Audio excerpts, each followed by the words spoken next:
Welcome to Awaken and Power TV. I'm your host, Ethan Fox. I'm here today with my co-host, Micheila Sheldan, and it's April 2016 as we do this broadcast. And so welcome to the show again. It's been a little while since we've been together. Thank you. Thank you for having me. Sure, of course. Now, just had the Expo in March, Yeah. and that was our third one. Much better experience than I think we've had before. How was it for you, and did you notice anything different? So inspirational. It was so great. I mean, on every level, I have to say, it's fun for me because not only am I a speaker at the event, but I also get to experience the attendee experience as well. And then also, I'm a volunteer, so I'm on the team.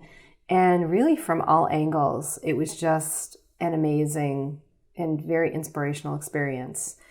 There was just this beautiful feeling, I think, and I don't know if you noticed, we had quite a crowd there, but everyone was it was just connective, the team with the attendees, with the presenters, and of course the material was incredible.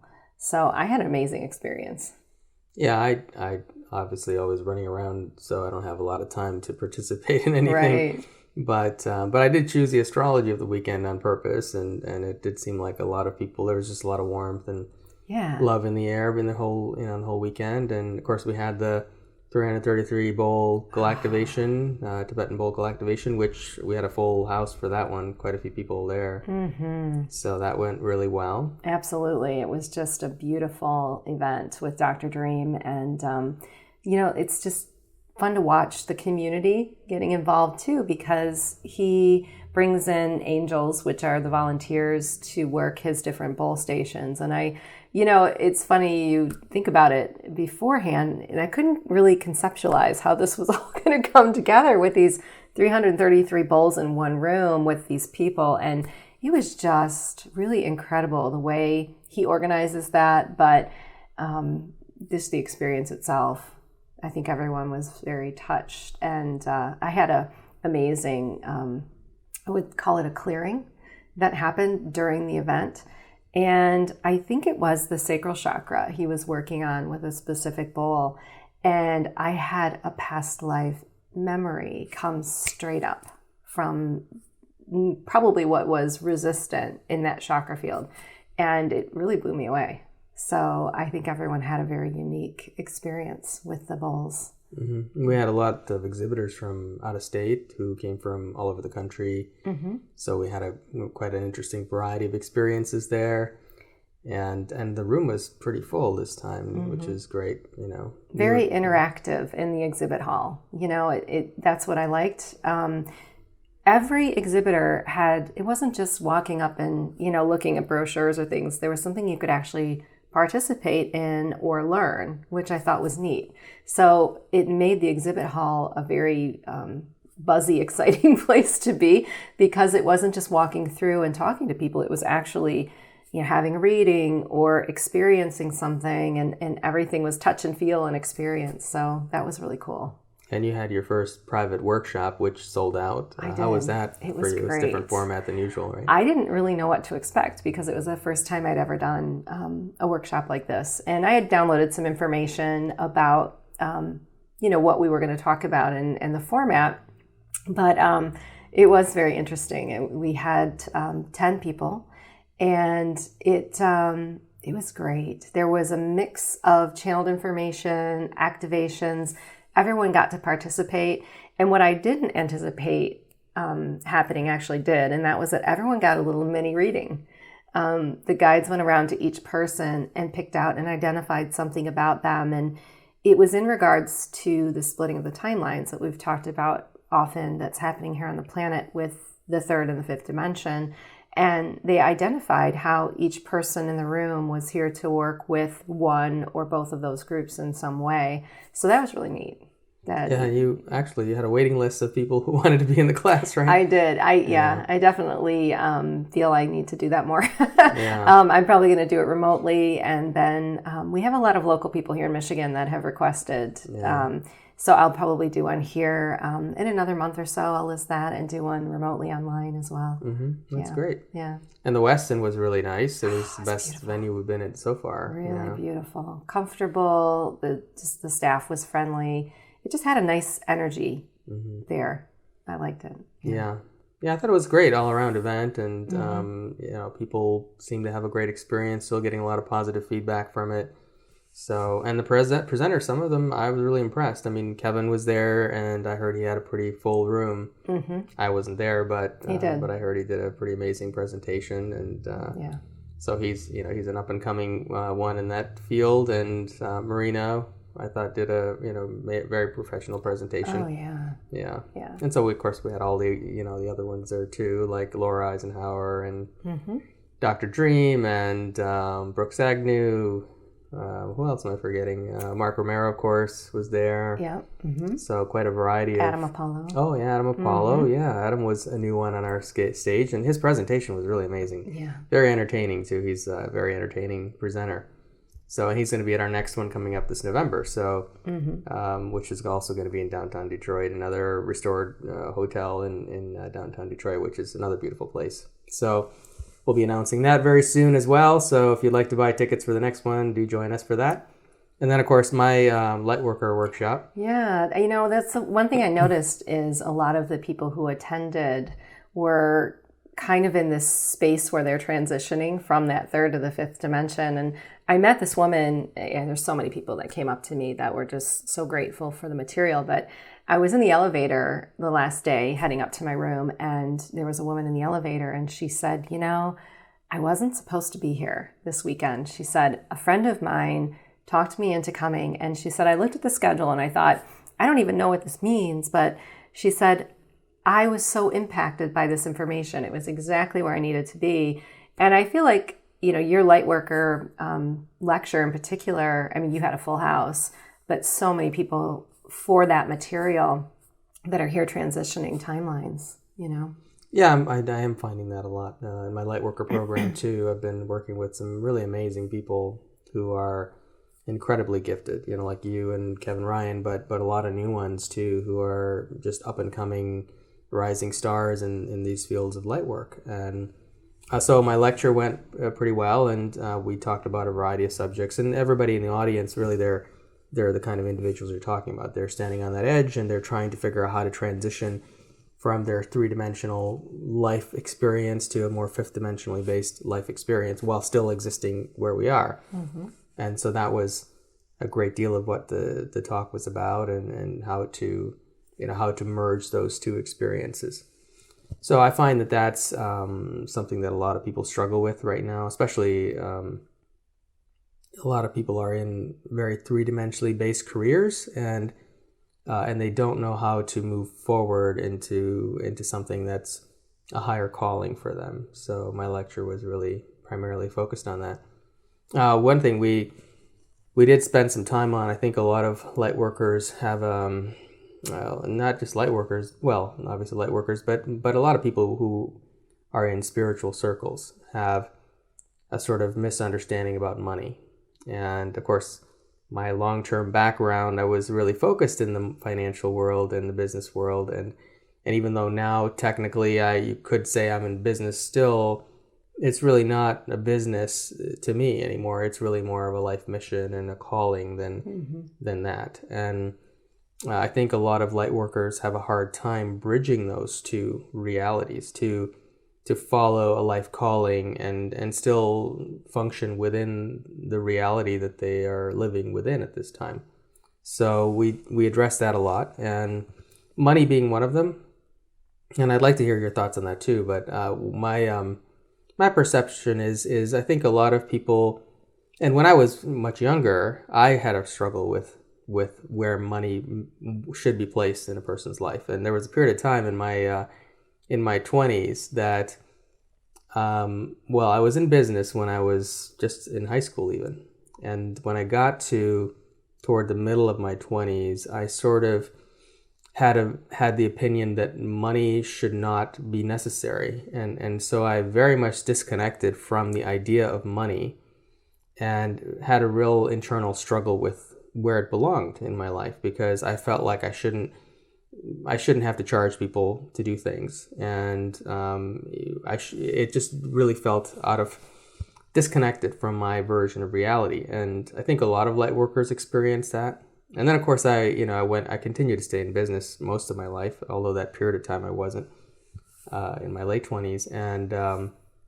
And so I went on later to be very much focused in money. And so now I kind of feel in the last several years, I've integrated those two understandings into one.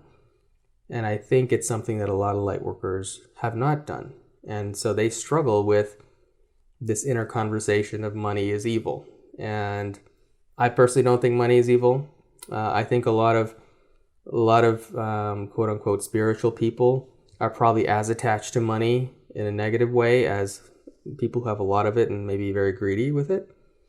I think, money should be more like the air we breathe.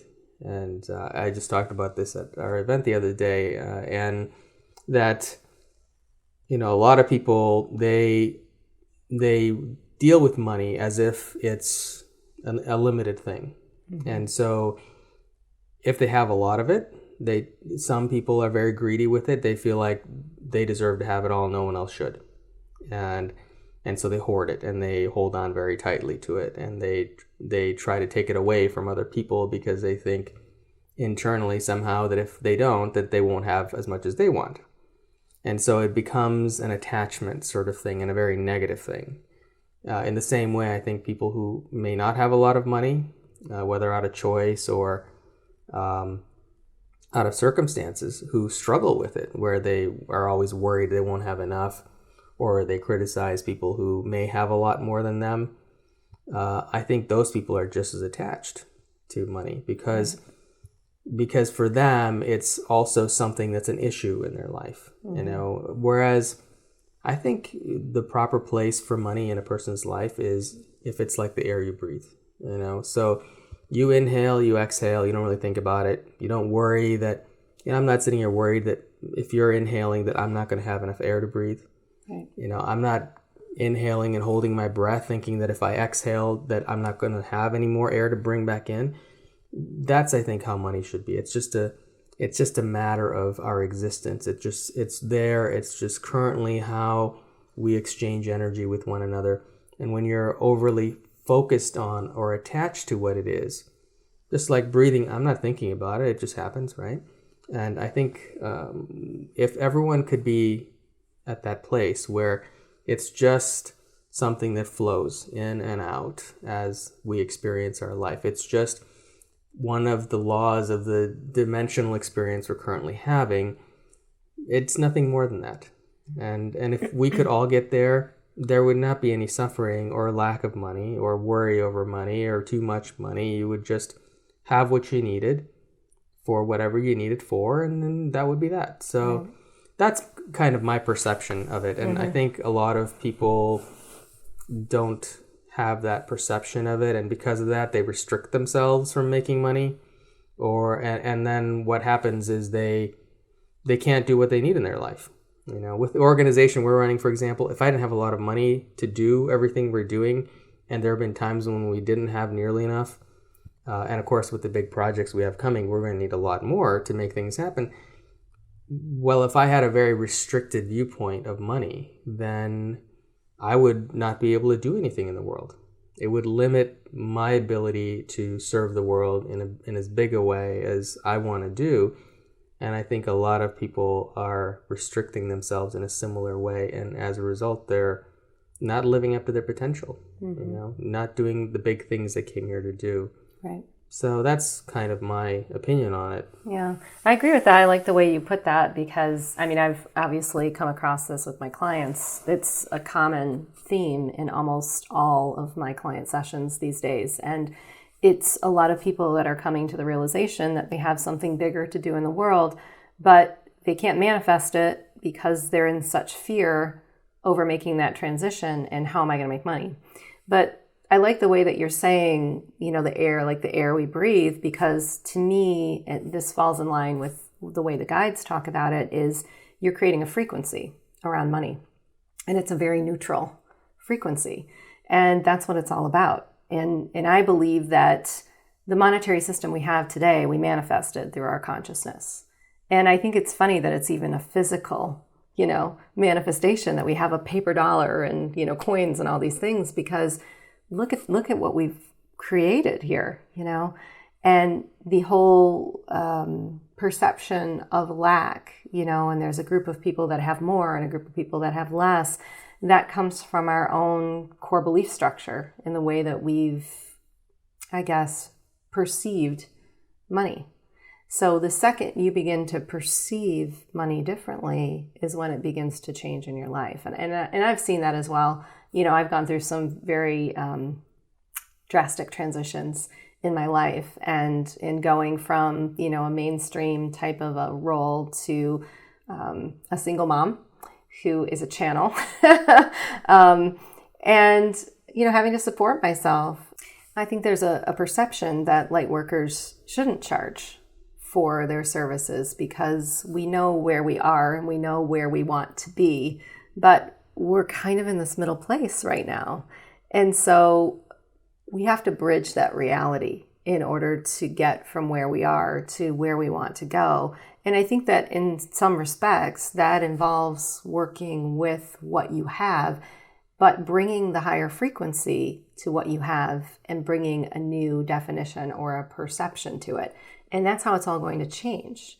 With you saying money is like the air that I breathe, it goes in and out and it flows in and out and I don't worry about it so much, you are redefining the financial system with yourself. And that's where it all starts.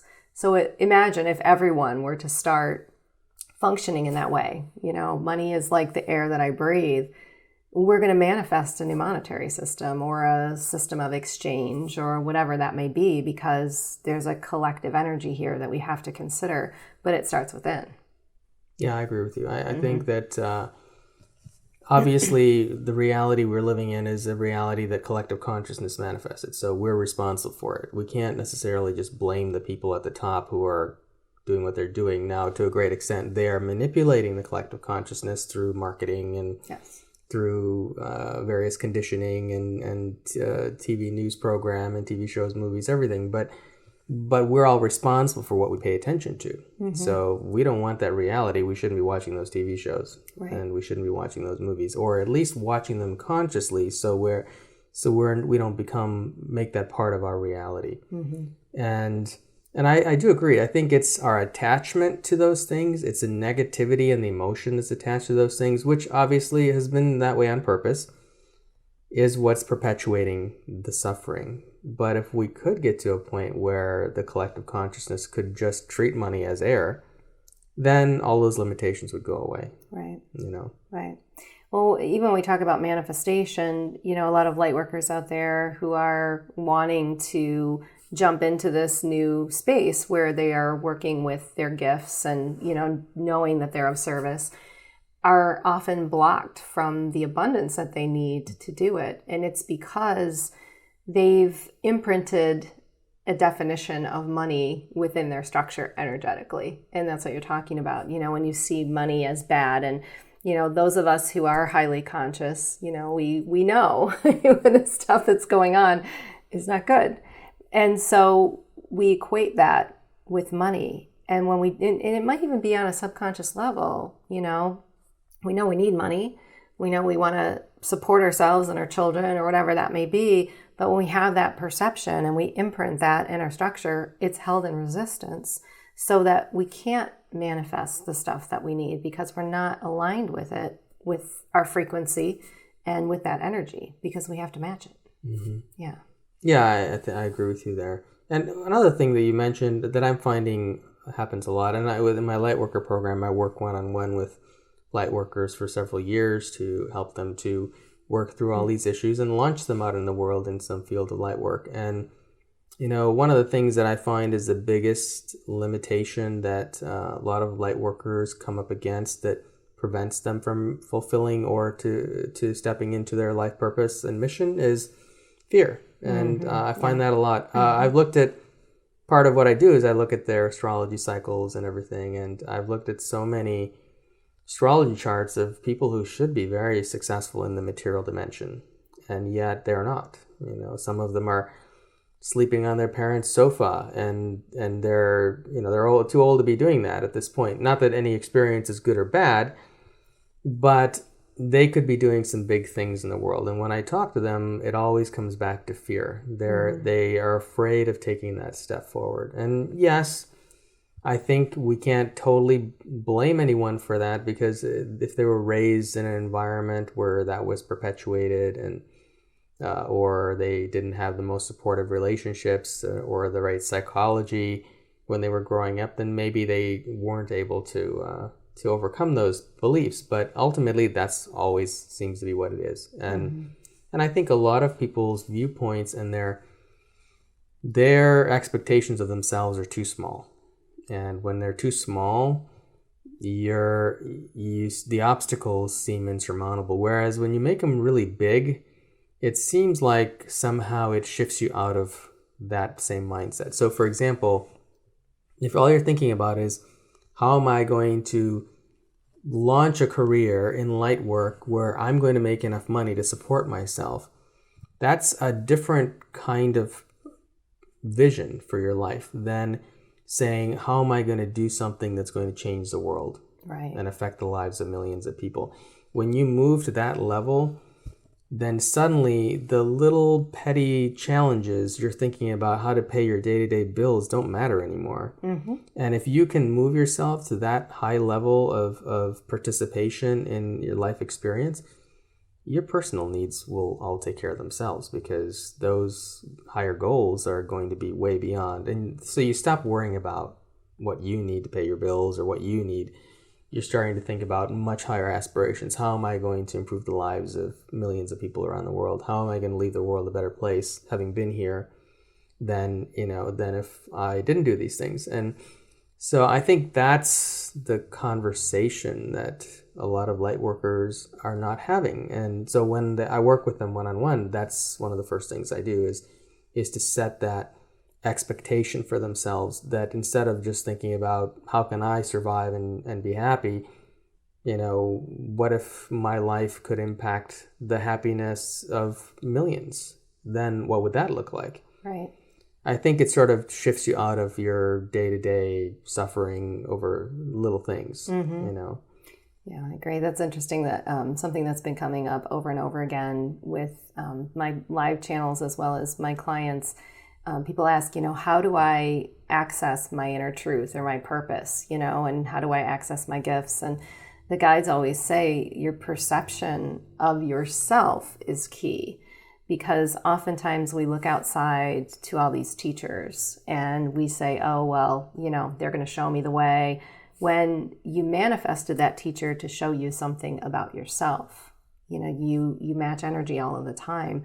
So somebody manifests Ethan Fox as a teacher and they say, well, I could never, do something so big in the world. Well, the only reason they manifested you as a teacher is because they're being shown something about themselves in you, which I think is exactly what you're saying. Living up to that potential of that inner truth is really at the core, believing in it and perceiving it in yourself. Yeah. That makes sense. Everyone I work with on that level, that's what I'm pushing them to do, is to do something on such a big scale that their lives will impact the lives of millions or billions of people in their lifetime and beyond. So I do push them to that level. We don't think about, well, how am I going to pay my bills? We think more about, how am I going to leave a lasting positive impression on the consciousness of the world because of me having been here and what I've done. And so that's what I have everybody think about. Right. I mean, look at you. Look what you're doing in the last several years. I mean, in 2.5 years, you've gone from nobody knows who you are to now you're channeling and you're impacting the lives of so many people. And you're just getting started. And in a couple of years, when you have your book out there and published, so many more people will be impacted. And I think that's the kind of life, that's the kind of thing that I would love to see all of the people in our audiences, all these light workers, if they could all step up to that level of participation in their human experience, imagine where the world could be.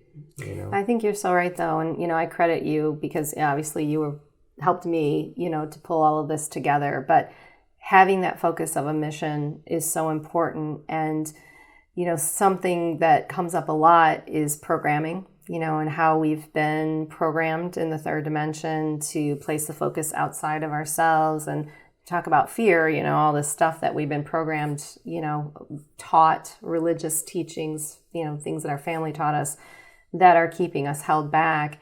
It's easy to slide back into that thinking sometimes. And I notice, and you've been a good teacher, a reminder for me to stay focused on my mission. Because the second I veer off of that and I start to think about real world stuff, money, that sort of thing, that's when the fear creeps back in. And that's when you start veering off that path and things don't go so well. And I notice when I'm on track, when I'm making sure that I'm in alignment with my mission, the rest of it I don't have to worry about. It all manifests and falls in line with where I'm supposed to go. Not that it's always easy, some of us are in mainstream positions that aren't easy either. There's always something to tackle. But it's a different feeling when you're aligned with a mission than when you're worrying about the basic mainstream stuff, like the bills and that sort of a thing. It's a different vibration. Yeah. Yeah. Well, I'm kind of excited about all the cool things we have that our organization has grown a lot over the years, and it's getting to a point where it's hard to keep up with, a number of people we need to make all the wheels turn these days. Right. And of course, now we're going into our 4th Expo, which is already doing quite well in terms of number of people we're expecting. And but it's interesting. Flower of Life, our organization, is sort of becoming a sort of representing some of the leading edge people in a lot of these fields. So even we're introducing a lot of up and coming amazing people to the world and helping them to develop those skills and so on. I mean, even my Lightworker program being one of those things.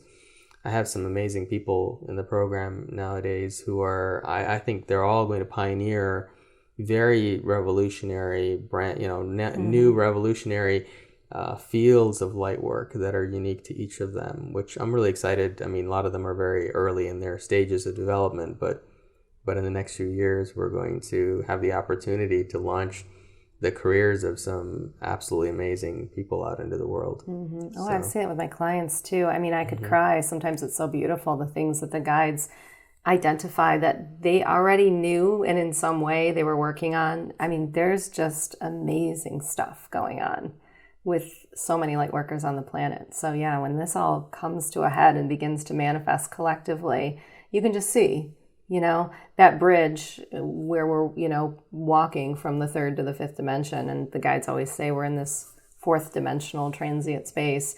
You can see where that's all going to come together. Mm-hmm. Yeah, I can see it. Over the weekend, I did a lecture, and somebody in the audience asked me. She's read a lot of books by people in the early 1900s who wrote about law of attraction and things like that back in when. These law of attraction is not a new concept, and so there are some authors back then, like Wallace Wattles, who wrote books about law of attraction, and she pointed out how Wallace was very anti-spirituality.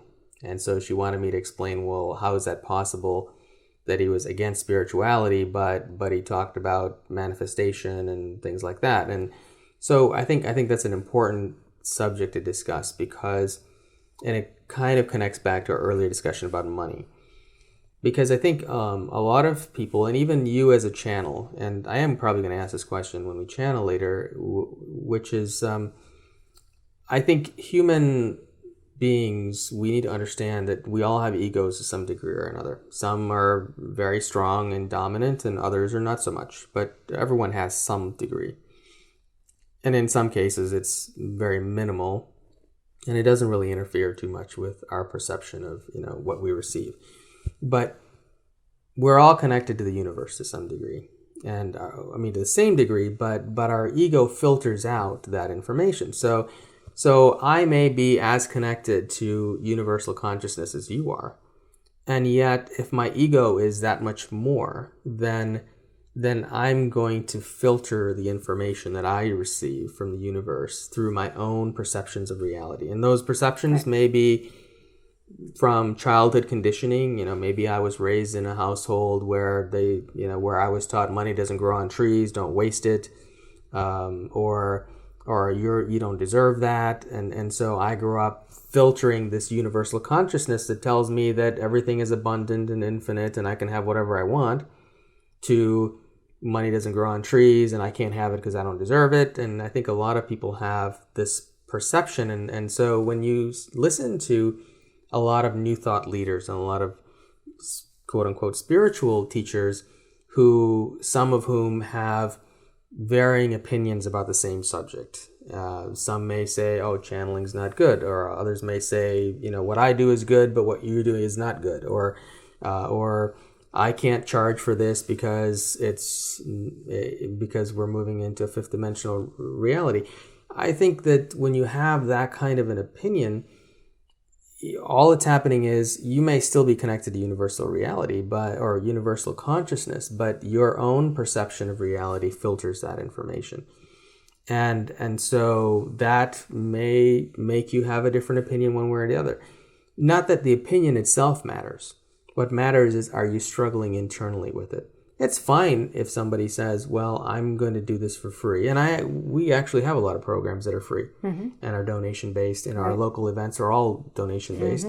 Really, the only thing we charge for are our Expo and our private services, which, for me, all the money goes back into our program. So it's not, but I don't do those things and stress about it or think, well, I'm doing this because of a certain reason. I just do it because it just makes sense. Right. And I think if somebody feels like they want to offer services for donation basis and their heart, they're doing it from a heart-centered place where there's no resistance, there's only love, then that's great. Right. Or if you want to charge money for something, and you're doing it from a heart-centered place where there's no resistance, there's only love, you're just charging money, and it's just like air, you breathe, then that's okay too. There's nothing wrong with that. I think when there's a resistance to it is when there's an issue. Right. This brings to mind a disconnected story that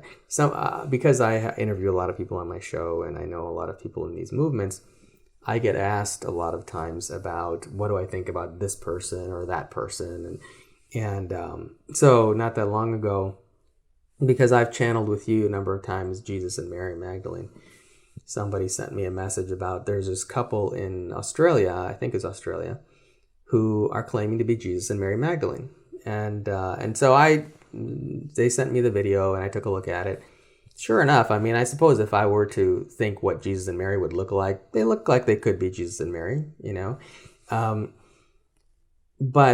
So the question posed to me was, do I think these people are for real? Do I think they really are Jesus and Mary, as in the Bible, Jesus and Mary? And so I always look at what is the person doing in the world, not what are they saying, okay? And from my vantage point, if Jesus and Mary were to come back into incarnation at this time, they wouldn't start a religion. They didn't start a religion in the first place. So they're not going to come back and start espousing dogma to try to get people to believe in what they're teaching. And they wouldn't care if anybody thought they were Jesus and Mary. And what I found about these two individuals, especially the one who was, speaking about being Jesus, was he seemed very much attached to the idea of being Jesus, and that he wanted to be acknowledged for that. And they're really, rather than doing anything in the world to make the world better, they're really creating their own philosophy, which nothing wrong with that. But I think it goes back to the attachment to a certain identity or a certain, way of being. It's perfectly fine if someone comes into the world and says, "Hey, I'm Jesus," and if you don't want to believe me, that's okay with me. Mm-hmm. I'm still who I believe I am, and I'm going to do whatever I came here to do in the world from my own heart-centered place, and what anybody thinks doesn't make any difference. I think that's this thing that causes certain individuals in various movements to have an opinion about how things should be a certain way. The opinion comes from ego. It doesn't come from universe, right? There's nothing wrong with having an opinion, but I think that's what's causing a lot of confusion in a lot of spiritual circles, because I think people who watch shows like ours, they watch other shows where people who are guests have an entirely different opinion. Mm-hmm. And maybe I recently had somebody on my show who didn't really believe in channeling. Right. And so that sort of caused a bit of an uproar with the viewers of our show, because you're on the show a lot channeling. I got a couple emails about that. Yeah. And so I think we have to understand there is that every person has a perception of reality, right, that's slightly different. And we're all connected to the same universal source, but we're interpreting that information through our own egoic structures. And so when we communicate that, it comes out different than how it came in. Right. And so we have to take those things with a grain of salt. And yeah, well, we're all at different levels of consciousness, and we're all attracting different information as well. And that's how I answered some of those emails. I had someone who, follower of the show and client of mine, who said, it didn't resonate with me. And I said, it's because it's not your truth. Right away, inside how that feels. But I want to make a point about law of attraction, because I think that's really important.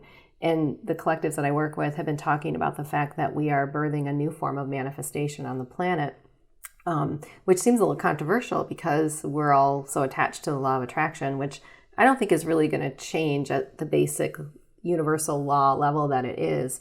But we've been manifesting in a very separate reality.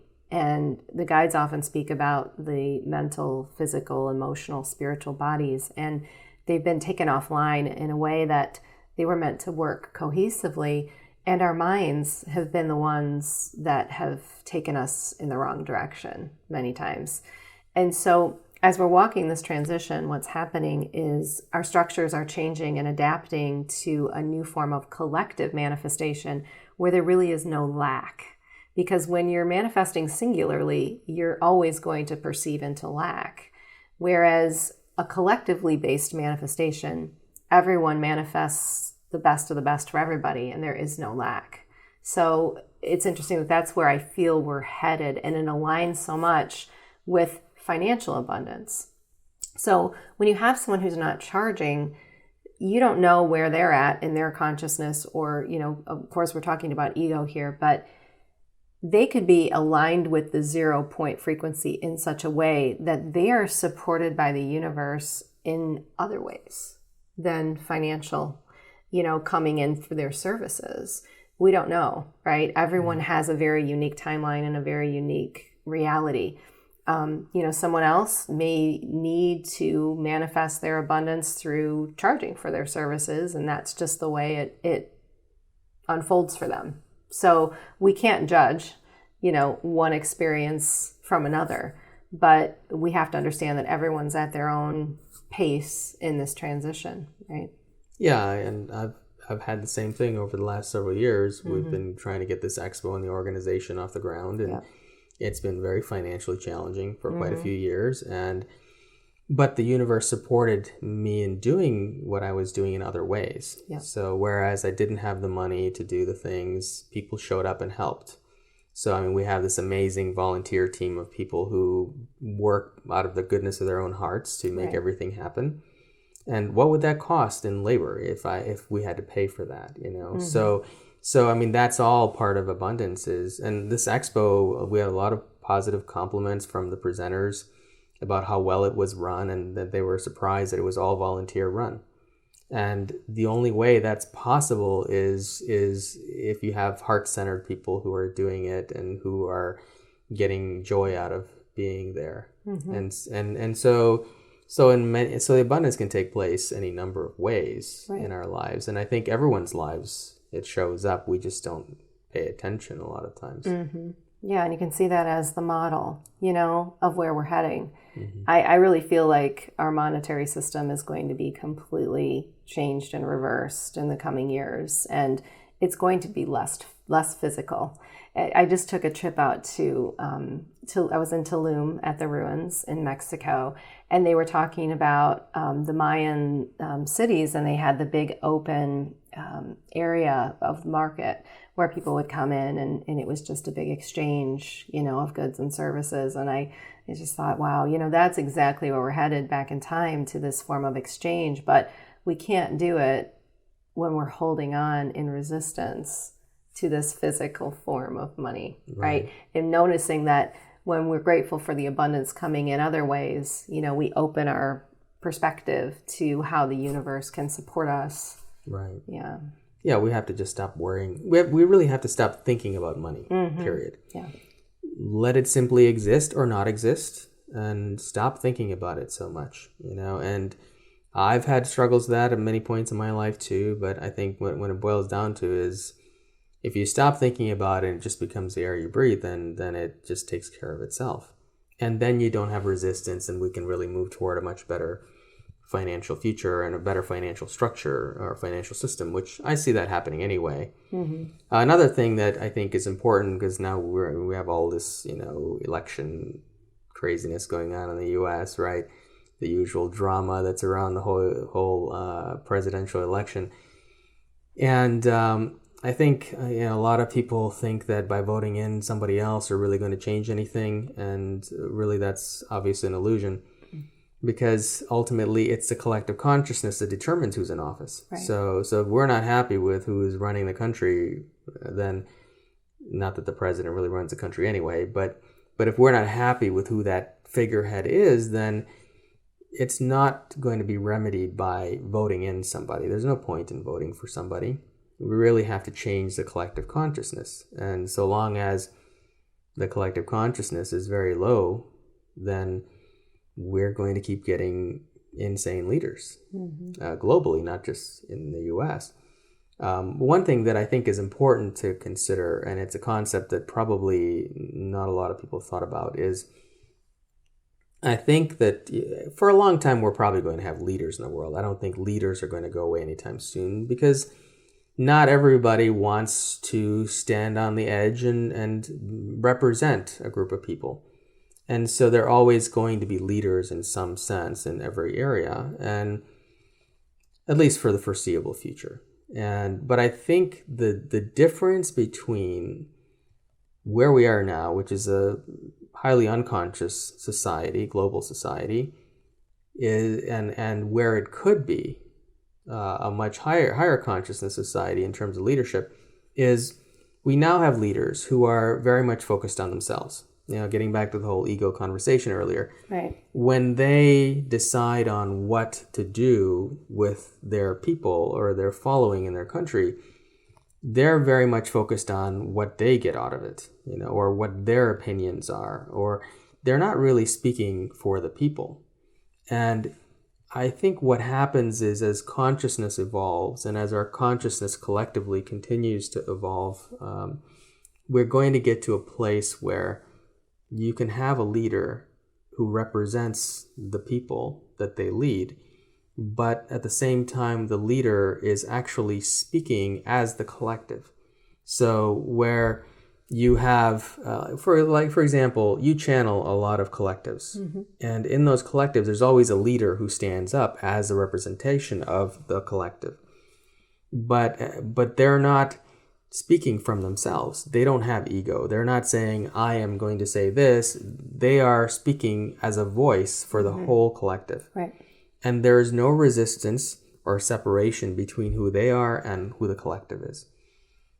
I would love to see, and I know that we will eventually have that kind of thing on, in this dimensional experience, where we have leaders who speak on behalf of the collective, who are not speaking for themselves, where there is no ego that's filtering between what the collective energy of the whole consciousness wants and what they want. It'll all be one thing. Right. And one of our projects that we just launched recently is really, that's one of the visions behind that, is to create that sort of a global collective leadership. It may be hard to do with the way the world is at the moment, but that is one of the intentions, is that we create a global collective consciousness leadership that really does not have so much of an egoic resistance to what they represent and who they represent. Right. So I think that's, we're speaking about a lot of concepts here that have to do with one's individuality or separate. I mean, when I use the word ego, I'm talking about separation. Right. I'm not talking, I think a lot of people misunderstand even that word. When I use the word ego, I mean I am me and I'm separate from everyone else. And so when you have that separation, that's ego. When you have a collective consciousness where, I am we, where I am a representation of everyone else and I consider everyone else in my life existence. So what I do with my life is for the greater good. It's not for my good.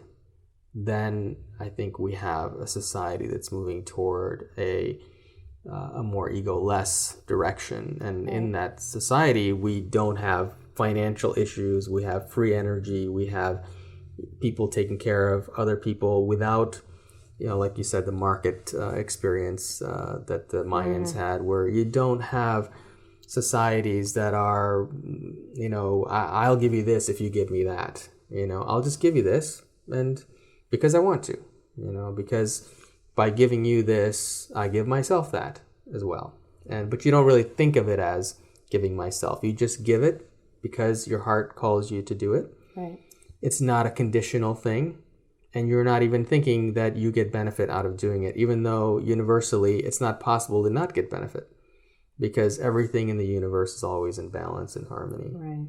So I think in the foreseeable future, it's not likely we're going to end up with any kind of a better leadership not because there aren't great candidates, which I'm not sure there are, but because even if we had an enlightened candidate move into a political office at this point, if the collective wasn't there, they would not be able to function anyway. I don't think you can have a presidential debate when there's a collective consciousness. Yeah. Just watching that has been really interesting for me because just the anger. I mean, the people that are, for Bernie Sanders or they're, whatever they may be, it's such an angry stance. It's almost a fight in itself. When you think of the frequency that is created by a presidential debate collectively, I mean, I just feel like it's taking us in the wrong direction.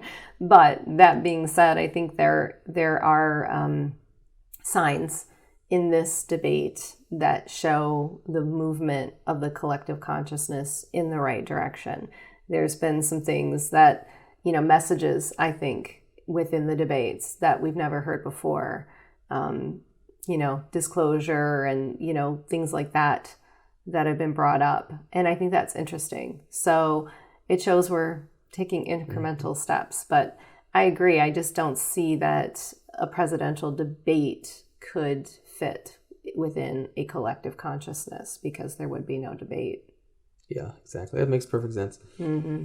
It's really up to us to change the world, not, right. Voting people in office is really irrelevant. It's up to us to create a better world. And in doing so, the people in office will just change because they're a manifestation or projection of the consciousness. Our consciousness. Yeah. Absolutely. I agree. Right. So the only job we have is to work on ourselves and to do good things in the world so that other people can also step into, their greatness and doing good things in the world. And that's how we'll change the world. Yeah. So, I think I don't really participate in all that other. I don't even watch anything to do with presidential election. I don't either. I see it come across my Facebook feed, and that's where I know we've talked about that before. The Facebook feed full of anger and fear, right? Yeah. A lot of people vote out of fear, and I have these conversations with family members over holiday dinners, right? Well, you have to vote. You have to vote. What if this person gets in? Well, why? That's the first lesson that the collective guides that I work with bring through for anything. It has nothing to do just with the presidential debate, but anything. Never, ever, take action out of fear. It's just not the right vibration. And here we are, we're all voting for a candidate out of fear that somebody else is going to get in and ruin it all. And it's just a soup of lower vibration. Yeah, I think Facebook is a great example because I've actually been more careful with how I set up my Facebook page, because I only follow people who are speaking in a conversation that I want to be a part of. And like Marina Jacoby, who's at our Expo, talks a lot about, and she gives a really good example that I use quite often about how we have multiple dimensional realities coexisting. And it's similar to, say, if you have satellite television and you have 1,000 channels, and one person may be watching a war movie, another person may be watching a love story, and another person may be watching a comedy, and all three are coexisting dimensions in a sense, and yet they're all focusing on different ones, and depending on which one they're focusing on is what shapes their reality, their version of reality. And so you've talked a lot about and channeled a lot about the diverging of the timelines, the splitting of the timelines, right, and how we focus our attention, or I don't remember exactly, but determines the timeline that we're going to exist on. And I think we have an opportunity to choose that right now. I mean, do you want to live in this drama, war-focused world with politics and craziness, or do you want to be part of this emerging consciousness and awakening and positivity in the world? And so I've made it a practice to go basically not follow anyone's posts who are on that more negative area. So now when I actually look at my posts, which is not very often, or the newsfeed, they're all very positive. They're the future I want to live in. The world I want to live in are the kinds of things that come through on my newsfeed on Facebook, and which, just like you, that's the only place where I see news these days, because I'm too busy to. Right. And not to mention, I don't care about mainstream anyway. Yeah, I don't really watch television or anything. Right. Yeah. So I think that's something a lot of people should consider doing. Whatever you are exposing yourself to every day, whether it's the people you're with or what you're interacting with on social media, all of those elements are impacting the timeline that you're choosing to live on or live in. And so if you want to live in a higher consciousness, positive world where, we're living with free energy and we're living without limitations, financial and otherwise, then it's important to focus your attention on things and on people who perpetuate that belief and understanding. And as you do that, you surround yourself with that. I can speak from my own personal life. I mean, I'm surrounded by some of the most amazing people these days, and people who give me hope and for the future that we're heading into as being a very positive, bright future.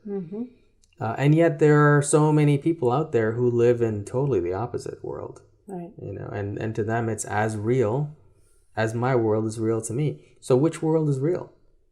Am I crazy? Or are they crazy? Or maybe neither of us are, but we're just focusing in slightly different versions of reality by our conscious focus. Right. And I think everyone has that available to them. It doesn't require money. It doesn't require effort. It just requires a little bit of attention, and conscious attention, not just because the society we live in will steal our attention away if we let it. Yeah, attention and perception, that's where it's at. That's guides call that our energetic currency. Where are you going to place your currency? You have to pay close attention to that. That's how our, talking about the structure coming offline, that's where it all happened. That's how it continues to happen. So I've been channeling a book. We've talked about that a lot. And I just had a recent holiday where I was able to spend a lot of time editing and reading back the chapters, and a lot about our history, but mainly our mind. And we were given this beautiful mind, which is basically a part of it is the reptilian mind. And we all know there's a reptilian part of the brain, and it's actually good. It's meant to function in a way that brings us to our highest purpose, our highest consciousness, and helps us create in line with who we are, but we're using it in a way that's very singular. And our perception and our awareness are the two tools by which that part of the brain is taken offline and our attention is taken in a direction that is not serving us. So that's where all of that's coming from. So we really need to understand that the brain and the mind needs to work cohesively. You're talking about heart-centered, that's bringing it all back together. Right. Yeah. Yeah, I think, and we're probably going to channel about this, but would you like to start channeling now, maybe? Or, whenever you're ready. Yeah, okay, let's do that now. Okay. And then we can always, if we have time left, we can talk afterward. So who are we speaking with? The council. Okay. I have some questions about, we were having an earlier conversation, the channel Micheila and I, about money, and I'm a little curious about how human beings should perceive money, because a lot of human beings, we seem to be on opposite ends, where either some human beings are very greedy and attached to money in that sense, and yet there are a lot of other human beings who worry about not having enough money, and so they are in lack. And then there are, of course, the ones who, especially people in the field of light work, who are who feel like they shouldn't charge money for what they do. And can you give some perception of what money is and how we as human beings should perceive it and live with it in our lives? Yes, we are pleased. So the Palladian Collective steps in to answer this question. Although there are many present, we would connect with the council as well, as we are a part of the council. As you have brought up the subject of the monetary exchange on your planet, we are very pleased in this time to give guidance, because we feel that there are very important changes that are going to take place within this structure in the coming years. The structure that you have created as a one collective or a one consciousness is in alignment with the rate of speed of your frequency. So let us explain. You as a singular being hold a distinct connection to the definition of money. And you are a part of a collective, and you hold that interconnection to the one as well. We often speak of the human consciousness reassembling its one essence. And when we speak of this, it is not to allow you to understand that it has ever been disassembled. It is just that your structure is not resonating through its one connection in a harmonious way. But you still connect through the one energy of the human race as it connects through Mother Gaia to the universe and through the universal time grid. And as you hold a frequency as a one, that frequency manifests a collective experience. It is a collective experience, however, each individual is perceiving that collective experience through their own structure. So when we are answering this question, it is quite difficult for us to narrow down every experience that a human being is having, because within their own unique timeline, they have many factors that decide their relationship with this form of exchange. We would say that first and foremost, there is programming that has affected the human structure. That programming has been accepted by you over millenniums of time, we would say, and through a lower vibrational consciousness that is present upon your planet. And there are manipulations of your consciousness through these programs. The basis of these programs enable you to form core beliefs, or what we would call imprints. These imprints function as your, what we would call perceptive glasses into your timeline. So when you have a set of core beliefs or a set of imprints regarding the financial structure, let us say, those become the foundation by which you create your reality. This is why we often stress that functioning within a 0-point frequency or holding an emotional body that is harmonious is a very important place for the human consciousness to stay aligned. Because within your current timeline, there is quite a major transition that is occurring. And this transition is occurring both in a collective sense as well as in an individual sense. And each of you are at varying rates of speed and intensity regarding this intersection of timelines and time portals that have opened. In other words, you are receiving more information and your consciousness here is raising exponentially. But each individual has free will. You have spoken much about ego in this interaction, and we would like to clarify the definition of what we would call ego. Ego, in essence, is not something that is inherently bad, because the human consciousness often places this definition around the word ego. We equate the ego to free will. Knowing that you were given free will in order to choose your reality, you are able to manifest through your free will by choice in relationship to your experiences, your imprints, your core beliefs, a perception or an experience with this financial dollar that you speak of. So let us break down the answer to the question in two succinct areas. As an individual, you must consider that your ascension, your rate of speed, and your consciousness are the barriers by which, or the enablers by which, you are able to accept abundance in a higher dimensional state. Your current financial reality is very third dimensionally based. It does not mean that an individual who has ascended is not using this third dimensionally based tool as a fifth dimensionally based energy.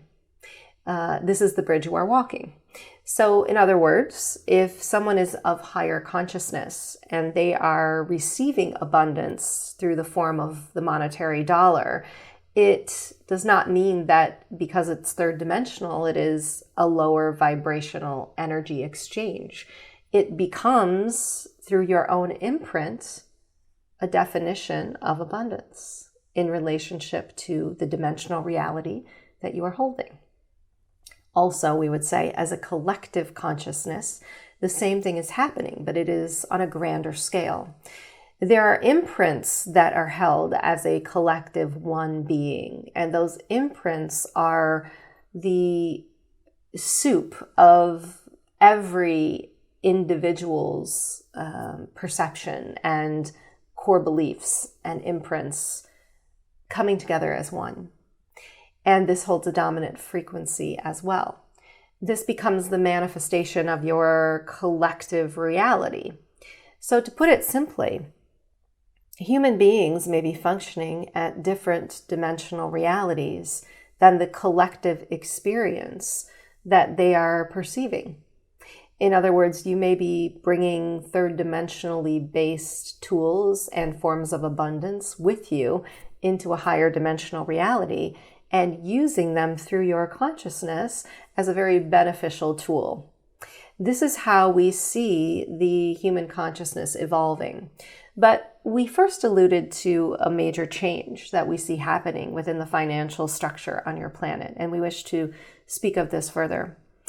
The timeline that you are accessing now is beginning to split into two realities. There is a third dimensionally based reality and a fifth dimensional based reality that is forming as we speak. These two groups of collective consciousness are each going to experience separately a form of exchange. And the monetary system that you know today is ready to also begin to change as well. We often speak of the fact that this has been a very third dimensional and physically based monetary system. But there are higher vibrational beings that are a part of your collective consciousness that are changing the energy behind this physical manifestation. The reason for this, we would say, is that timeline portals have been opened through the most recent solar engagement of energies to assist the human consciousness in manifesting better as a one. And in that manifestation, there is going to be a separation of timelines regarding finances as well. There are some who will continue to wish to hold on to a very physically based form of exchange, and it will be based in a lack frequency, meaning there must be a measurement involved in this financial exchange. Those that are in the fifth dimensional reality are going to be working in a different concept, meaning there won't be a physical type of a manifestation of the monetary system, nor will there have to be a weight of that exchange. There would be no perception of a lack because no one could hold more weight than another. And this is what you are creating right now in this fifth dimensional consciousness. So as people who are watching this show, or light workers in general, what do we need to do in our perception or focus or anything to help us to choose that higher path or that higher vibration that you just spoke of versus the lower vibration of expression in the monetary system? Yes, well, many are very involved with making this a narrow decision. So you are speaking of finances, yes, and we agree that this is a very important decision, but we would widen the topic to include many other things on your planet because in essence, they are all the same. But we will address the monetary system as if it is the most important topic because when you are thinking about receiving abundance for something, in that moment, in the expectation of abundance, there must be a perception of lack. You see, in every exchange of energy, there is a positive and negative, or a positive and negatively charged ion. There is a light or a dark, a yin or a yang. And so within your concept of the monetary system, there are two polarities. There is lack and there is abundance. And this is not right or wrong because we know that in every timeline, in every creation, there must be the dualities or the polarities of difference. But the key is, my friends, that within that timeline, in order for it to raise to a higher frequency, the yin and the yang, the light and the dark, the dualities, they must come together as one, and they must find a neutral space in order to harmonize. And this is what we suggest with your perception of the monetary system. You could equate this to your definition of right or wrong. We see that there is really no right or wrong in the universe. There is only neutrality. So if you continue to keep this analogy within your perception, that finding the neutral space or finding the intricate concoction of the light and dark together as one, it becomes an energy or a frequency that you embody.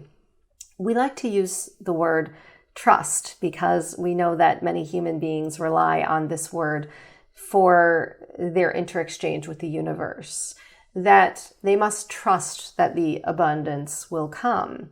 And when the abundance doesn't come, they are feeling in lack or disagreement with trust of the universe.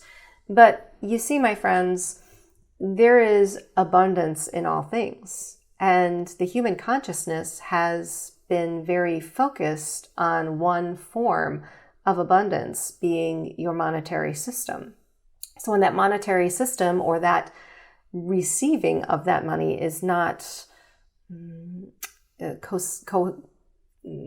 received consistently, we would say that there is a lack of trust in the universe and there becomes a perception of lower frequency.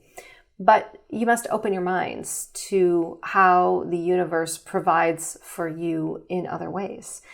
The monetary system that you have manifested is a very physical form of exchange that is not interconnected with nature.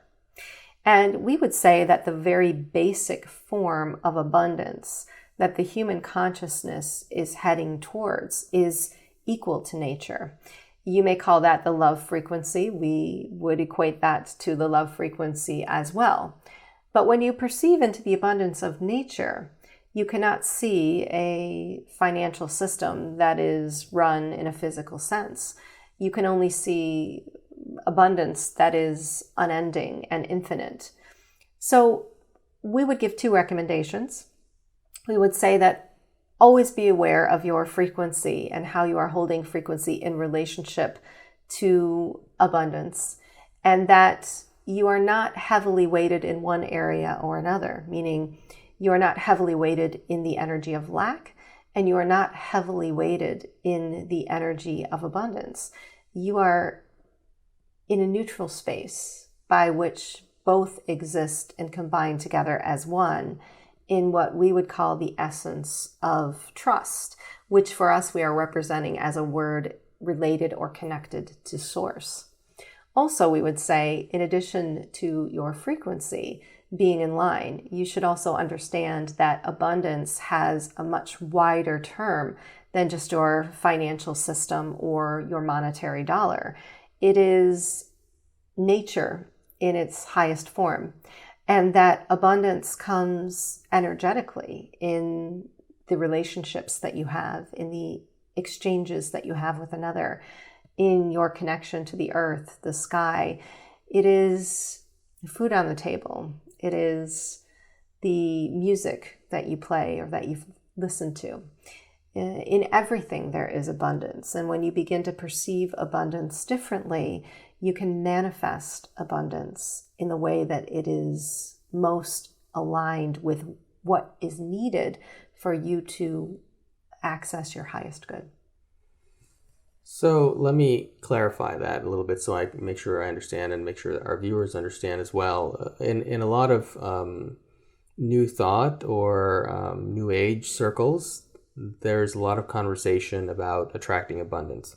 And there are groups that are formed around more abundance. There are practices. There's a law of attraction concepts which are formed around abundance. So are you saying that to focus ourselves on attracting more abundance in those ways than others, we're actually pushing abundance away from ourselves? We agree with that statement. We would like to clarify, because in many of the programs that you are speaking of that we would call universal laws, there has been a misunderstanding. These universal laws are not incorrect in that the law of attraction or the law of abundance is a universal law and does work within your frequency. The problem is not that you are not aware of that universal law or using it incorrectly. It is that your structure has been taken offline in a way that it does not resonate with that law. So we wish to put the focus back on your frequency, because we know that there is much integration and work that needs to be done for you to cohesively bring the structure back together to function as a one consciousness in the way it was meant. So these universal laws that you speak of, they are the laws of the laws of the one soul, of the one consciousness, and you are not functioning together as a one in a harmonious way. The reason for this is your mental, physical, emotional, and spiritual bodies have been taken offline in a way that they are not working cohesively within the structure. So when you have interpreted the law of attraction, let us say, it has been interpreted as a practice that must be centered in the mind. And the mind creates the reality by which you wish to experience. Well, we are in agreement that the mind is a very powerful tool, and the mind was given to you as a very beautiful and powerful tool. But when it is not aligned with the soul, when it is not aligned with your frequency, it can manifest, yes, and oftentimes this can work for you in that you can manifest in alignment with the mind. But it doesn't last very long now, does it? It's not something that you can hold on to and rely on very consistently.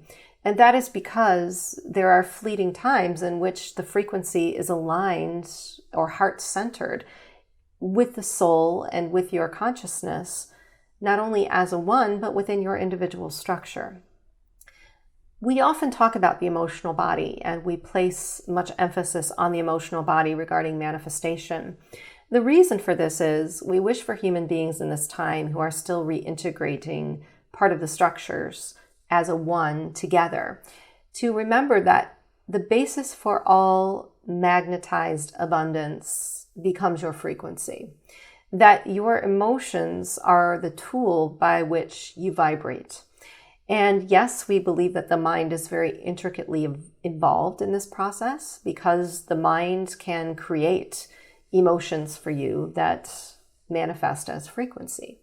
But if you are always checking in with the emotional body, you will know in any moment where your frequency is aligned. And we can use this example with financial abundance.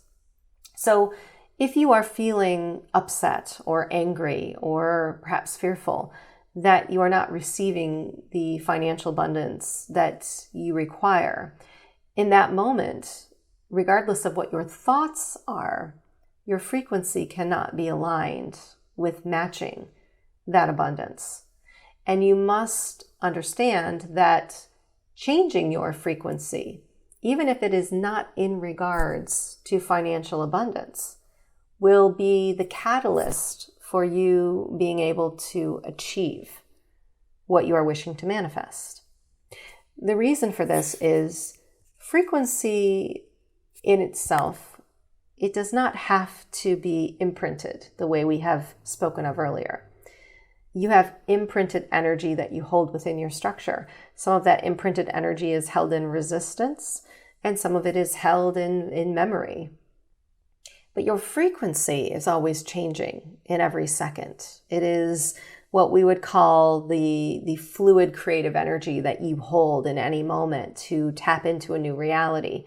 And let us say that you are feeling in fear of money and that money is not coming, it's not flowing to you. You notice that your emotions are in this state. You can try to use the mind to trick you into an emotional alignment and perhaps tell you that that money is coming. But frequency is a very powerful energy. So it knows within what is truth. The mind making up a scenario about money is not potent enough for you to align your frequency with the abundance that you wish to receive. That is why we say, in that moment, perhaps doing something that is not related to money or thinking of something that is not related to money would be a better choice. Going to see a movie, reading a book, taking a walk in nature, focusing your attention on a writing or a painting or something that you are creating that brings you great joy. Whenever your attention is focused on something that is connected to joy, to truth, to love, to creation, it is in alignment with universal energies. We call that source energy. We also call that the 0 point. And when you are aligned in this way, the abundance must come. It does not necessarily have to come in the form of your third dimensionally based monetary system, but it must come regardless. It can come in the form of support. It can come in the form of new relationships that are going to take you down a path of abundance. Or yes, it can certainly come in the form of the financial abundance that you need to support yourself or others.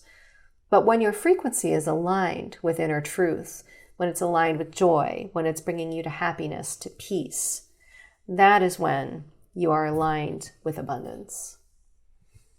I'd like to change the subject a little bit, and although it's a little bit interconnected, I'm curious if in ancient times did human beings use language to communicate as we're communicating right now, for example, the written language or spoken language, or was it at a certain time, is it something that did not exist? Because when I look at some of the ancient forms of writing, they're more pictorial, such as hieroglyphics and so on. So it seems like they convey ideas, not so much words like we have in alphabetical form now.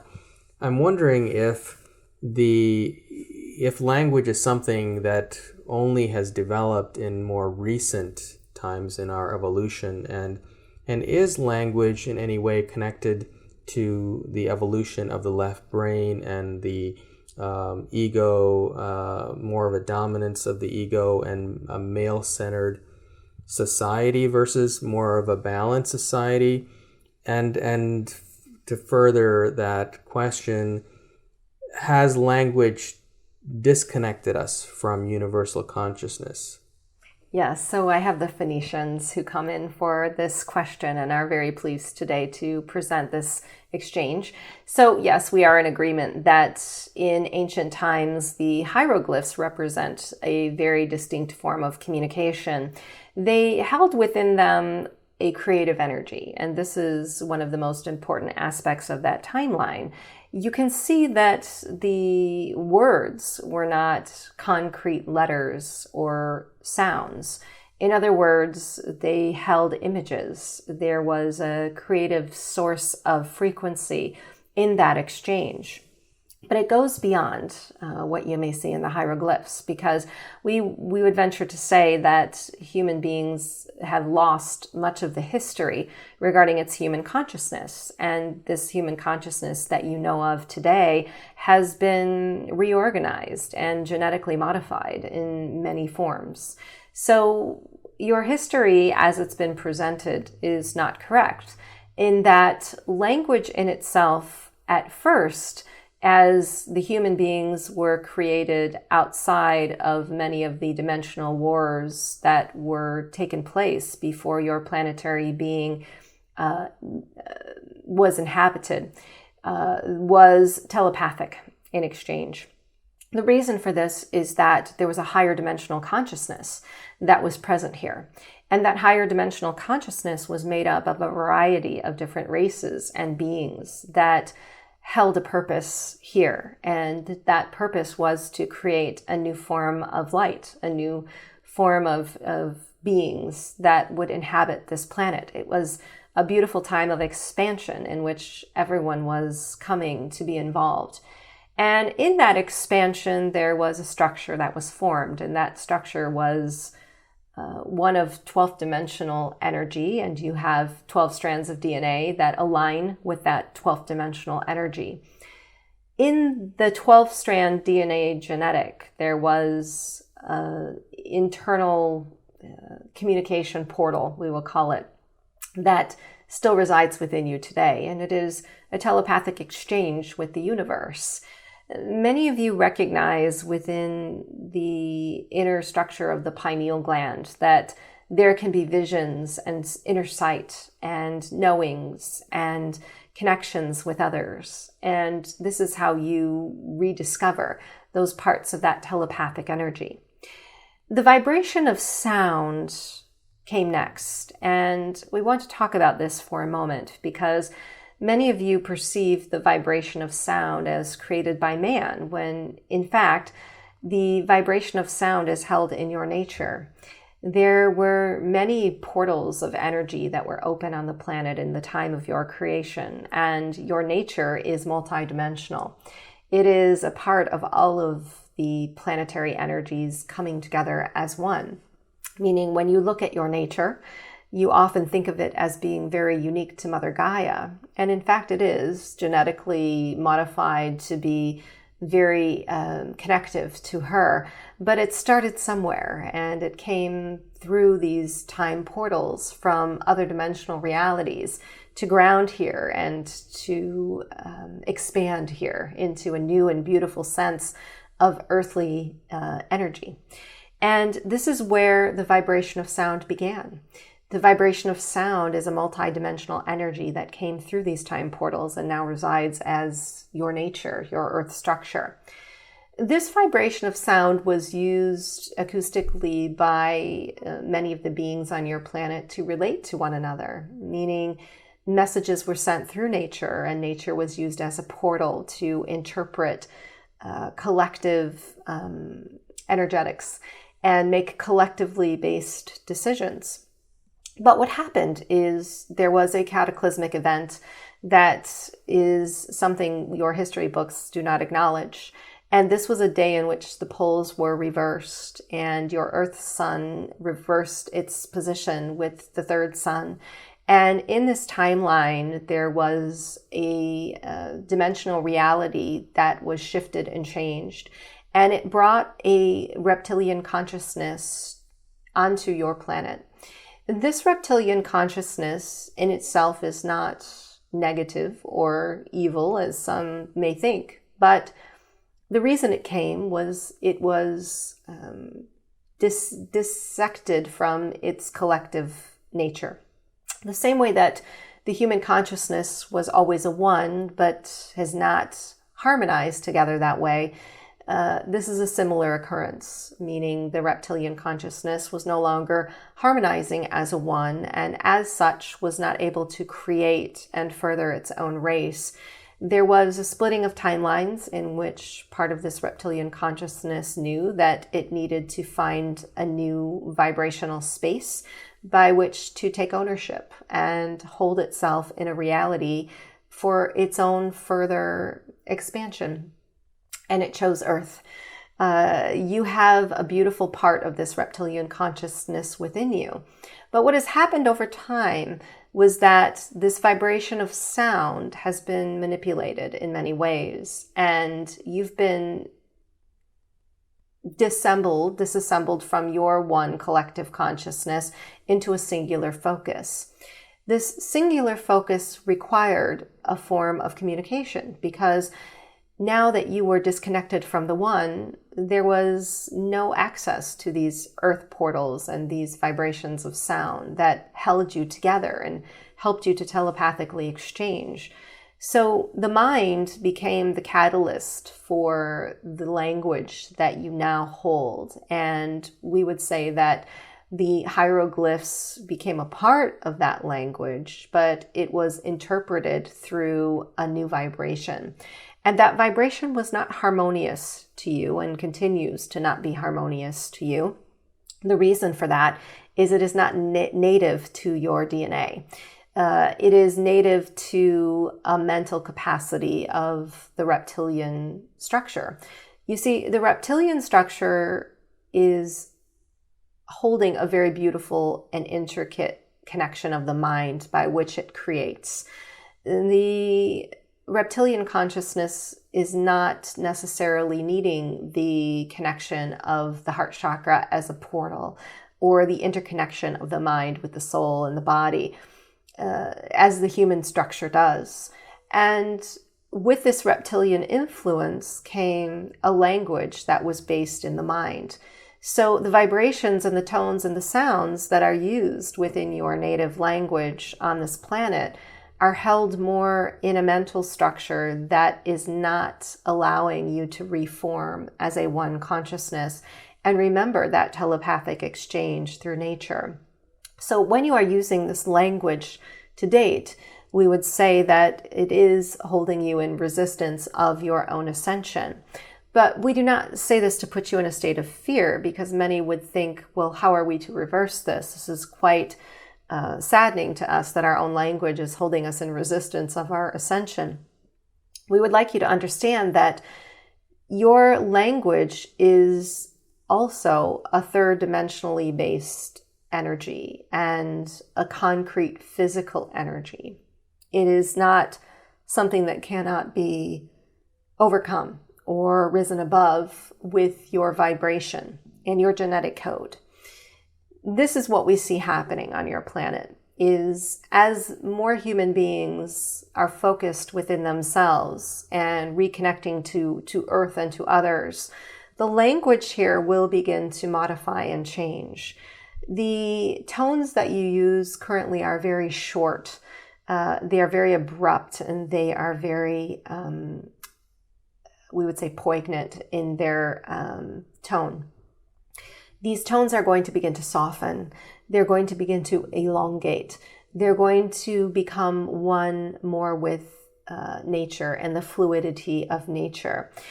Some of this is already beginning to take place, we would say, on other continents, in other areas of your vibrational space of Earth.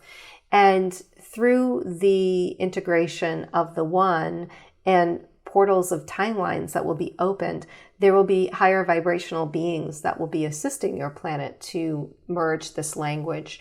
It is just a part of how you will be reassembling as a one. There are many aspects of how your reality will change and how your genetics will change, how you will be reopening these DNA strands and achieving higher dimensional states of reality. But we wish for you to understand that if you are to go back to ancient times and access ancient sounds, ancient chants, ancient meditations, these are all helpful to you as human beings to remember. The music that you listen to on your planet, it is also quite destructive when it comes to your structure. So we would say if you are to pay close attention to what you are choosing to place into your awareness regarding sound and frequency and language, it will assist you in your day-to-day transition. So are you saying ancient chants like Sanskrit chants are actually beneficial to us reintegrating our 12th strand DNA and maybe even moving to a higher a one consciousness? We are in agreement with this because in your day-to-day activity, if you are to, let us say, make a choosing of a Sanskrit chant over what you might call your modern music, there would be an advantage to your structure to be listening to these types of tones and sounds. Not just because they help you to transition, but because they are something that your structure already knows and remembers within. We often speak of genetic codes being the keys that unlock the doors to healing your DNA.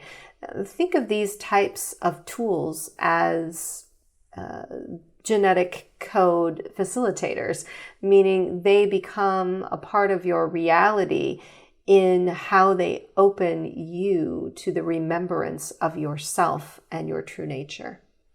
Will we as a collective consciousness move toward a language-free existence at some point? And is that necessary for us to ultimately reach our full expression of our 12th strand DNA?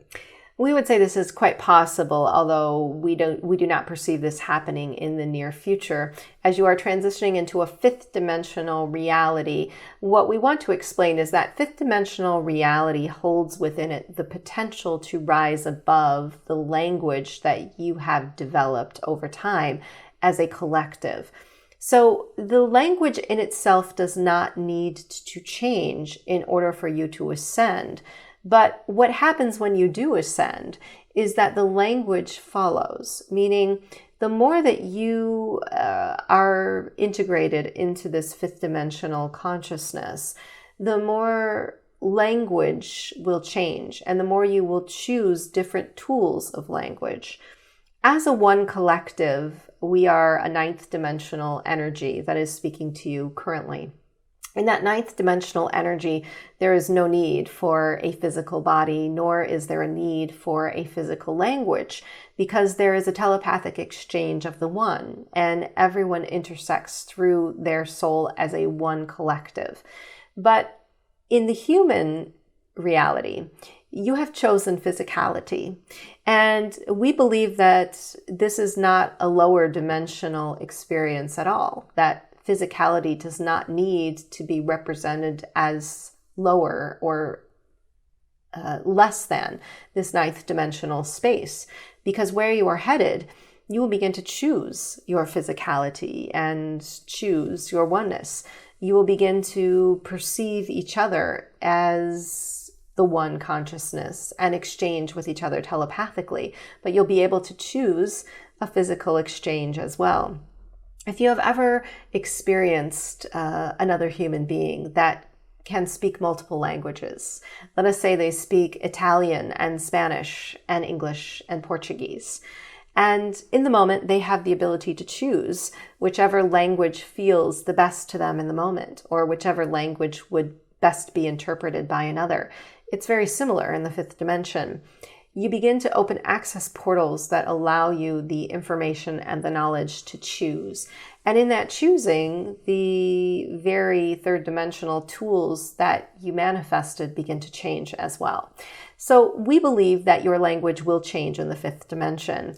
It will change in its tone and it will change in its sound. It will also change to the degree by which you modify frequency. In other words, although language in its basic tone is not assisting you in your ascension, there are many ways in which you use language that are also causing an interruption in your frequency. So the more that you raise your consciousness, you will be choosing wiser forms of language and interaction with each other that are more centered with a love-based frequency and hold within them a beneficial exchange for everyone. You often speak of free energy on your planet and how you wish to incorporate this energy in homes and communities. Language in itself is very similar to this type of an energetic. You can use language to assist another, or you can use language to reduce the frequency of another. When you begin to perceive the power that language has, and you use it from a higher dimensional consciousness, it must change right along with you. So I'd like to ask a question about channeling itself. So right now you are a collective consciousness speaking through this channel. And I imagine what's happening is, as a collective consciousness, you are sending an energy or a consciousness which contains information of different kinds through this physical channel. This physical channel, her mind or brain translates this information or this energy that you're sending into a language that is spoken, that we can understand. But is anything being lost in that translation process from the energy that you're sending through her when it's being converted into a spoken language? Or is the vibration or essence of that communication that you are sending also being conveyed in energetic form while the words are being spoken for our brains to be able to comprehend intellectually? Yes, we are pleased to answer this because it is a two-way street, this connection that we have with this channel. There is a frequency that is exchanged, and it is both within the intent of the channel as well as in the intent of this collective consciousness to come together as one. In that intent, there is an interpretation of frequency, meaning that each consciousness must interpret the information and be able to assemble that information in order to exchange it with another. Information in itself is able to come through in a variety of forms. So anytime that there is a collective energy that is speaking through a human channel such as this, there is an energy that is present. And that energy that is present is equal to what we were speaking of earlier in nature, in the way that human beings as a 12-strand DNA would have the ability to telepathically exchange. So while we are bringing this information forward, there is an energetic component of frequency that is received. And that frequency must come through. And the reason for that is you have an internal mechanism that will interpret that frequency, and it is already known within you. In other words, the messages that we are bringing through are not new to your structure, nor are they new to your soul or your being or your collective. It is a part of your history that is already known within you. And you are using this frequency to match something within that triggers an exchange within your frequency and our own. Many interpret this as a healing. We would prefer to say that it is a transition of ascension, meaning that you bring new information that has been embedded within your DNA to the surface. Now, in saying this, this trigger does not need to be accepted by you, because we mentioned earlier that there was an intent that was met by this channel as well as the collective consciousness. You also have intent and you also have free will. So if you are intending to match this frequency and you are intending to be a part of this frequency, you will in fact receive the information within your structure, and your structure will interpret it however it best needs. Let us say that each individual structure will interpret it differently based on the rate of speed that they are vibrating. So if you are of a higher consciousness and you are intentional in this exchange, and through your free will, you receive this information within the structure, it will come through in a way that it is very unique to you and may be used by you on your path and journey in this physical life. Now, the other side of this presentation that we wish to explain is that there are words coming through this channel. And in those words, there is an interpretation through the consciousness that is expressed so that others may hear. In other words, we are manifesting through her into your physical language. Just as we brought the example forward of the individual who knew multiple languages and was able to choose, this is what we are doing as well. We are manifesting in physical form through this individual human essence and providing through your language an interpretation of our meaning. You say that this is interpreted through the consciousness of this channel, and we would disagree with that. We know that the consciousness of this channel is in many ways involved in that there is a mutual agreement, and there must be words and concepts that are used that are available and ready for this channel to perceive the information. But when you say that information is lost, we don't agree with that statement, because there is no lost information in frequency. So regardless of the words that are spoken and the way that those words are interpreted by another, there is always the opportunity to receive the full awakening of your DNA through this interconnection. So we've never actually had the Phoenicians come through on this show before. Can you tell us who are the Phoenicians? Yes, we are an ancient collective and we are made up of many. So the Phoenicians are based in the ancient Roman energies, but we also have a variety of different locations on your planet and times in history that we have been present in different forms. We, unbeknownst to many, are a multidimensional collective. We mentioned that we are ninth dimensional. The energy that is speaking through this channel is ninth dimensional. That does not mean that all of the Phoenicians that embodied your planet were ninth dimensional in nature. Just as your human structure involves many different dimensional realities and different speeds of consciousness, ours does as well. The reason that we come through this channel and come forward in this time is that there is an interpretation of history that we wish to make clear.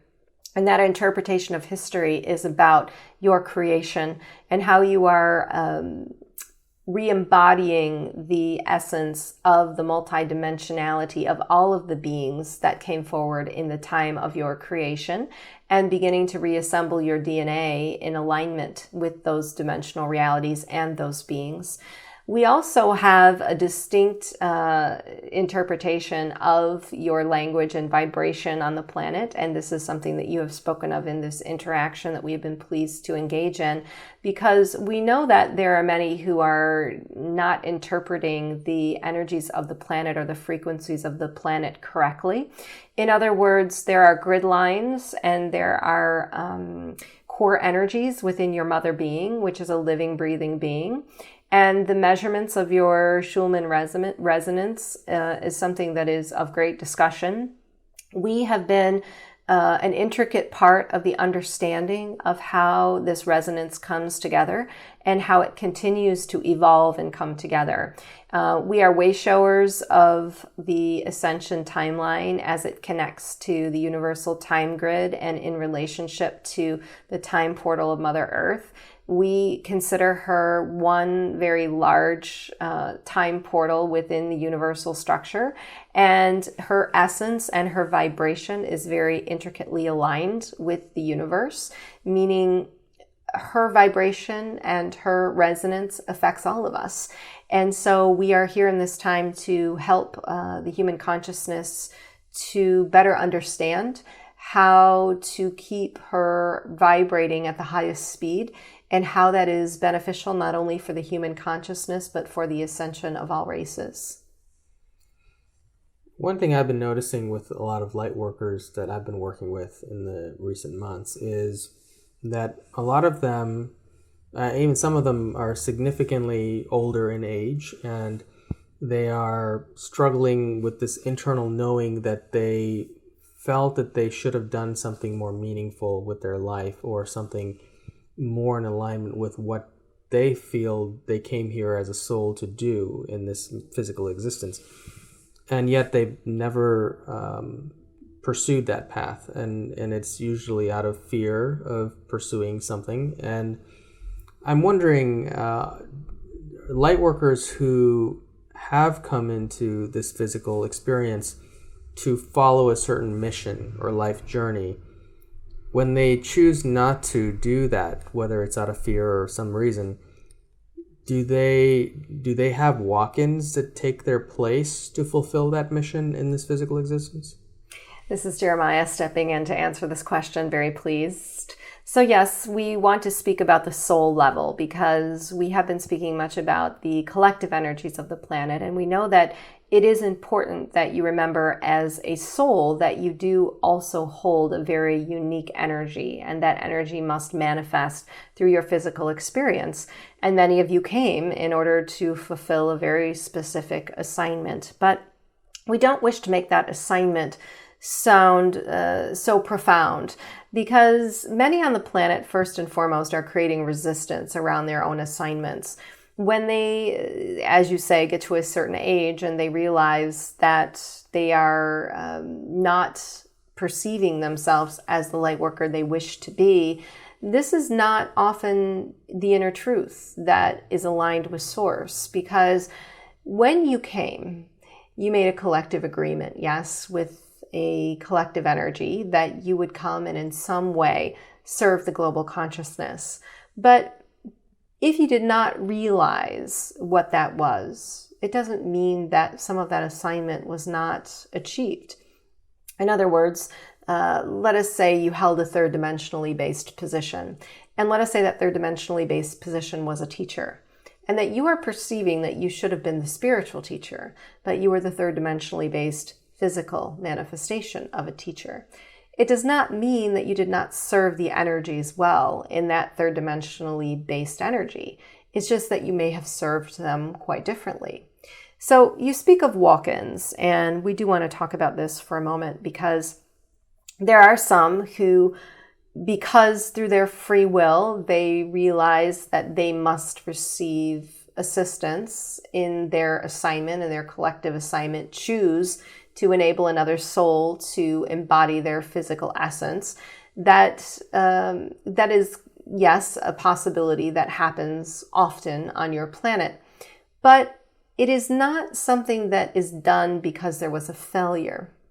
And that's what we most want to get across. There is no failure in life. There is only a choice of dimensional reality, or a choice of a timeline. There are ascension codes, and these are triggered by planetary alignments, and these are opportunities by which you can transcend the physical and create your reality in a higher dimensional consciousness. But if you did not transcend all of those codes and move into a higher vibrational speed, it does not often mean that your work here went to waste. You are a multidimensional being that is expressing itself in a variety of different energies all at once. What you do in this timeline affects many other timelines and affects other souls. And it is never too late, we want to say, because those who are believing it is too late only must adjust their perception of their reality in order to tap into the essence of their soul that will assist them in this transition. We do want to speak to the soul walk-ins, though, as it relates to the splitting of the timelines, because we do believe this is a very important conversation. We have often spoken of the third and the fifth dimensional realities on your earth and how these will be two different dimensional collectives that are forming. Those that are placing their awareness into the third dimension should know that there is a collectively based decision on behalf of the council that is currently being made to, we don't want to say seclude, but we want to say place a protective barrier around that collective group of human beings from the universal time grid. And the reason for that is that there is the ability to skew timelines in a very similar way that the reptilian consciousness has come to your earth and skewed timelines. And the council is always working on behalf of the highest good of the collective races that it oversees, but must also take the singular essence of each being into consideration. And as singular beings, you have a soul that comes with a plan, and that plan and record is both singular and collective. And as a soul, when you are transcending your reality, you have an opportunity to become the essence of your highest reality, your highest dimension. If the council decides to place a protective barrier or disconnect this collective group from the universal time grid, it is not of detriment to them. In other words, it is not something that would affect them from a detrimental place. It would only protect the other races and planets and star lines and groups of beings that are a part of the universal time grid. But it will affect the way that the souls transition in that collective.